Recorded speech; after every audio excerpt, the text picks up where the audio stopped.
Okay guys, for sample problem number 1, okay.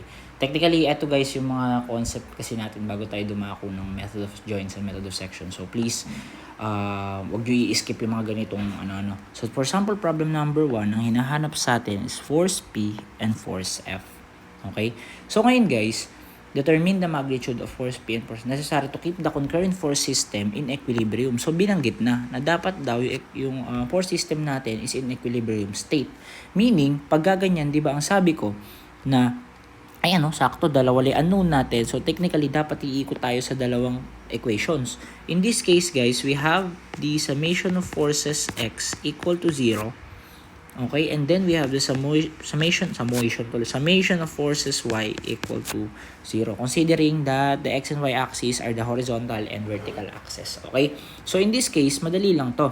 Okay, unahin muna natin guys is summation forces horizontal or x equal to 0. Considering ang positive is to the right. So technically, isa-isahin natin ulit yung mga force. 0 is equal to, parang ganun lang to sa resultant. Okay, parang ganun lang sa resultant, pinagpapalagay lang natin that the total or the total sum along the axis na kino-consider natin is equal to 0. So for 200 Newton na lang tayo. For example, sige, unahin natin si F. Okay, unahin natin si F. So F, saan papunta yan? Papuntang kanan, di ba? Pag ganyan, di ba? Tama. Papuntang kanan yan. So ang gagawin natin, this is F cosine of 60.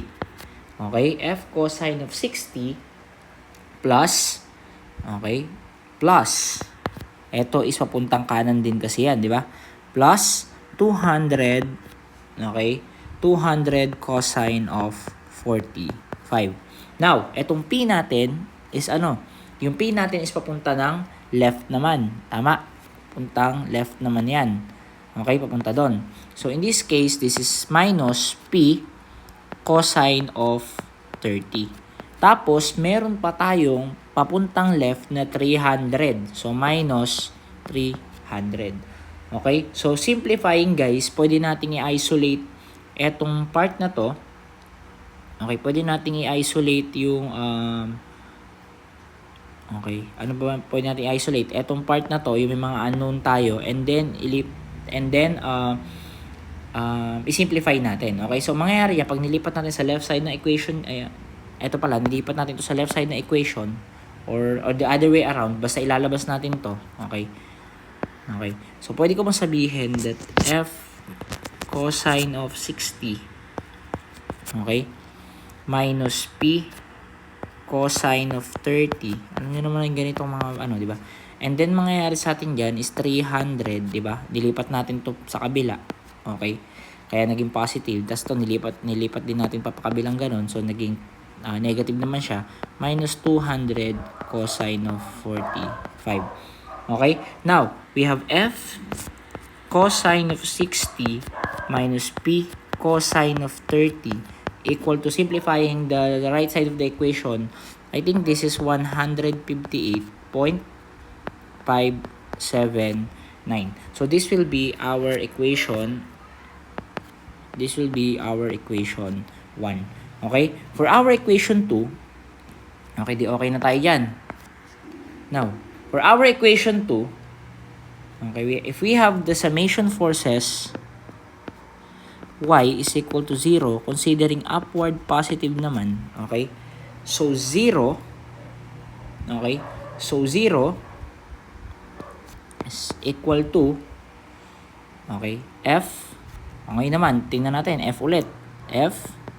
Ngayon naman, paakyat na ganun yan, so positive yan, tama. We have F sine of 60. Ito, pababa itong ganun. Siyempre, minus 200 sine of 45, and of course ito pababa itong ganon, this is minus P sine of 30. Considering that ano tawag dito, considering that this 300 Newton is walang vertical component yan, therefore hindi natin siya isasama.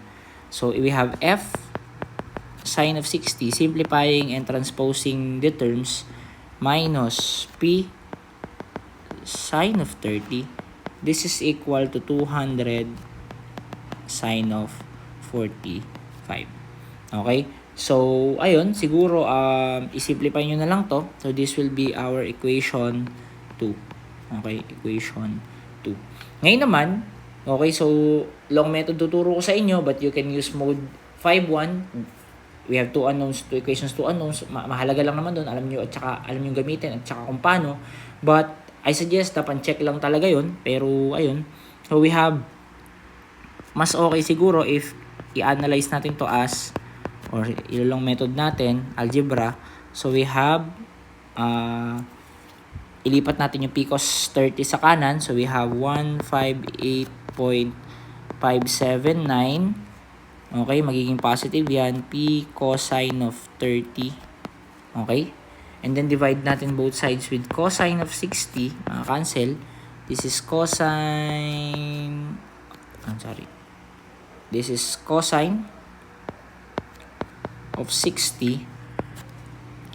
This is cosine of 60. Okay? O simplify natin yan.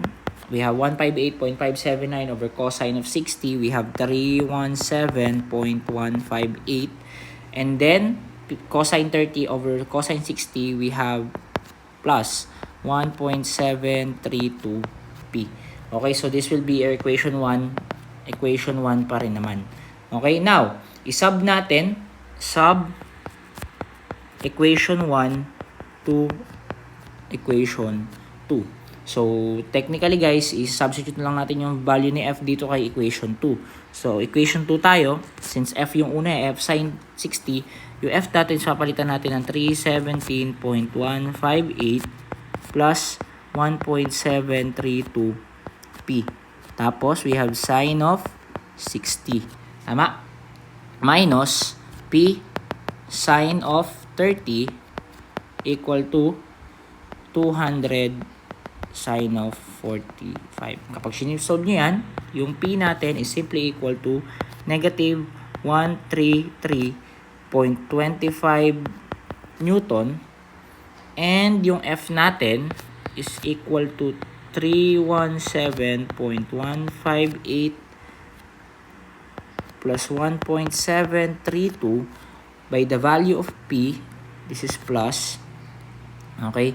Negative 133.25 Newton.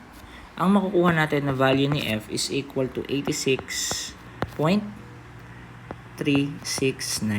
Newton. So, this is the answer for our problem number 1. Okay?